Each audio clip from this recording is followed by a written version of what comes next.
Հիսուսը ցնծած Սուրբ Հոգով եւ ասաց. Գոհություն քեզ, Հայր, Տեր երկնքի եւ երկրի, որ ծածկեցիր այս բանն իմաստուններից ու գիտուններից եւ հայտնեցիր մանուկներին։ Այո, Հայր, որովհետեւ այսպես հաճելի եղավ քեզ։ Ամեն ինչ ինձ տրվեց իմ հորից, եւ ոչ ոք չգիտե թե ով է որդին, բացի հորից, եւ թե ով է հայրը, բացի որդուց,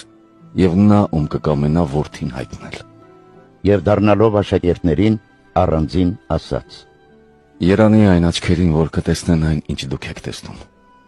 Ասում եմ ձեզ, որ բազում մարգարեներ եւ թագավորներ կամեցան տեսնել այն, ինչ դուք եք տեսնում, բայց չտեսան, եւ լսել, ինչ դուք եք լսում, բայց չլսեցին։ Հիսուսը ցնծած Սուրբ Հոգով եւ ասաց. Գոհություն քեզ, Հայր, Տեր երկնքի եւ երկրի, որ ծածկեցիր այս բանն իմաստուններից ու գիտուններից եւ հայտնեցիր մանուկներին։ Այո, Հայր,